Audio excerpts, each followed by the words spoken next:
You know, what's really interesting about what's happening in America right now is that a lot of people don't seem to realize how dominoes connect, how one piece knocks another piece that knocks another piece, and in the end creates a giant wave. Each story seems completely unrelated, and yet at the same time, I feel like everything that happens in the world connects to something else in some way, shape, or form. And I think this news cycle that we witnessed in the last week was a perfect example of that. Amy Cooper, George Floyd, and, the people of Minneapolis. Amy Cooper was, for many people, I think, the catalyst. And by the way, I should mention that all of this is like against the backdrop of coronavirus, People stuck in their houses for one of the longest periods we can remember. People losing more jobs than anyone can ever remember. People struggling to make do more than they can ever remember. And I think all of that compounded by the fact that there seems to be no genuine plan from leadership. Like, no one knows what's going to happen. No one knows how long they're supposed to be good, how long they're supposed to stay inside, how long they're supposed to flatten the curve. No one knows any of these things.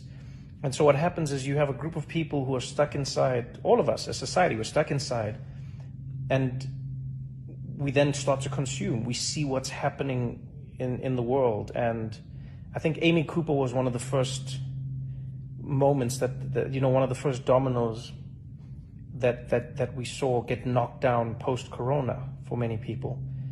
And that was a world where you quickly realize that while everyone is facing the battle against coronavirus, Black people in America are still facing the battle against racism and coronavirus. And the reason I say it's a domino is because think about how many Black Americans just have read and seen the news of how Black people are disproportionately affected by coronavirus. And not because of something inherently inside Black people, but rather because of the lives Black people have lived in America for so long. Coronavirus exposed all of it. And now here you had this woman who, we've all seen the video now, blatantly knew how to use the power of her whiteness to threaten the life of another man and his Blackness. What we saw with her was a really, really powerful, explicit example of an understanding of racism in a structural way. When she looked at that man, when she looked at Cooper and she said to him, I'm going to call 911 and I'm going to tell them there's an African American man threatening my life. She knew how powerful that was. And that in itself is telling. It tells you how she perceives the police. It tells you how she perceives her perception or her relationship with the police as a white woman. It shows you how she perceives a Black man's relationship with the police and the police's relationship with him. It was powerful. Because so many people act like they don't know what Black Americans are talking about when they say it, and yet Amy Cooper had a distinct understanding. She was like, oh, I know that you're afraid of interacting with the police because there is a presumption of your guilt because of your Blackness. I know that as a white woman, I can weaponize this tool against you. And I know that by the time we've sifted through who was right or wrong, there's a good chance that you will have lost in some way, shape, or form. And so for me, that was the first domino. And so now you're living in a world where so many people are watching this video. So many people are being triggered because in many ways it was like a gotcha. It was like the curtain had been pulled back. Aha. So you do this, because it's always been spoken about, but this was it was powerful to see it being used. And I think a lot of people were triggered by that. A lot of people were like, damn, we knew it was real, but this is like real, I think a lot of people also angry that some of the outrage that came to her was because of her dog. And I mean, I get it, but it was, a lot of people felt like it would have been great if the dog shelters had the same, I guess, power or if police departments were run by the people who run dog shelters, because they seem to act like this. They didn't waste time. They were like, nope, we'd like our dog back, lady. Which I'm going to be honest, I think that was a hell of a punishment.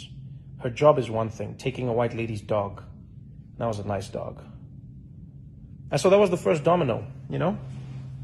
It was the first domino where I felt like you could feel something stirring. And all of this, again, is in the backdrop. It's coronavirus has happened. The numbers have come out. You know, the story of Ahmaud Arbery in Georgia, that story has come out. All of these things are happening. And then the video of George Floyd comes out. And I don't know what made that video more painful for people to watch. The fact that that man was having his life taken in front of our eyes, the fact that we're watching someone being murdered by someone whose job is to protect and serve, or the fact that he seemed so calm doing it, you know? Oftentimes we always told that police feared for their life. Feared for their life. It was like a threat. And you know, you always feel like an asshole when you're like, you didn't fear for your life. Why did you fear for your life? How did you fear? But now more and more we're starting to see that it's like, no, it doesn't seem like there's a fear. It just seems like you can do it, so you did it. There was a black man on the ground in handcuffs, and you could take his life, so you did. Almost knowing that there would be no ramifications. And then again, everyone on the internet has to watch this. Everyone sees it. It floods our timelines as people. And I think one ray of sunshine for me in that moment was seeing how many people instantly condemned what they saw. You know, and maybe it's because I'm an optimistic person, but I don't think I've ever seen anything like that, especially not in America. I haven't seen a police video come out and just see across the board. I mean, even Fox News commentators and police chiefs from around the country immediately condemning what they saw. No questions, not what was he doing, not just going, no, what happened here was wrong. It was wrong. This person got murdered on camera. And then the police were fired. Great. But I think what people take for granted is how much for so many people that feels like nothing, you know? How many of us as human beings can take the life of another human being and then have firing be the worst thing that happens to us? And yes, we don't know where the case will go, don't get me wrong, but it feels like there is no moment of justice. There is no, you know, if you're watching a movie, you'd at least want the cops, you'd want to see the perpetrators in handcuffs. You'd want to see the perpetrators facing some sort of justice. Yes, they might come out on bail, etc. But I think there's a lot of catharsis that comes with seeing that justice being doled out. When the riots happened, that for me was an interesting culmination of everything. I saw so many people online saying, these riots are disgusting. This is not how a society should be run. You do not loot and you do not burn and this is not how our society is built. And that actually triggered something in me where I was like, man, okay, society. But what is society?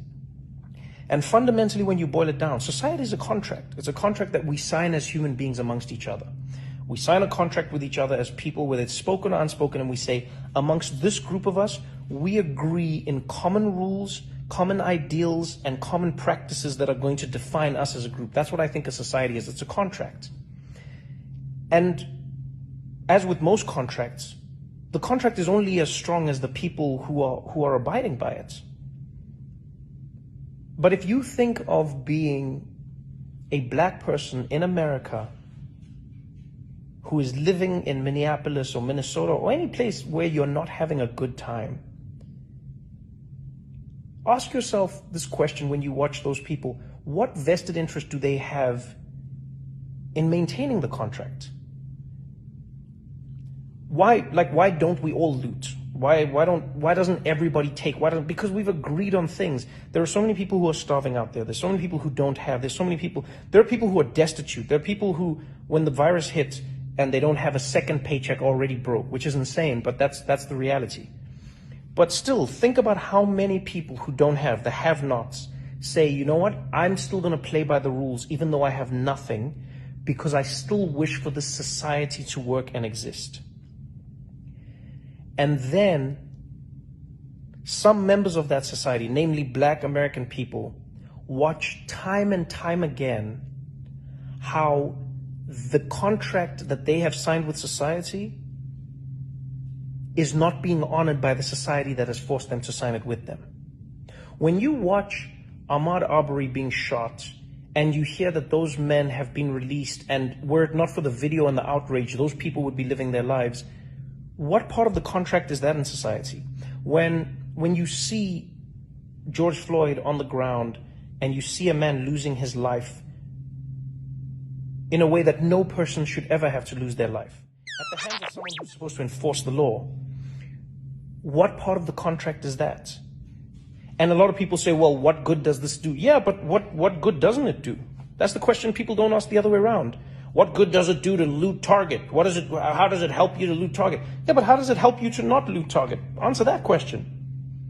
Because the only reason you didn't loot Target before was because you were upholding society's contract. There is no contract if law and people in power don't uphold their end of it. And that's the thing I think people don't understand sometimes, is that we need people at the top to be the most accountable, because they are the ones who are basically setting the tone and the tenor for everything that we do in society.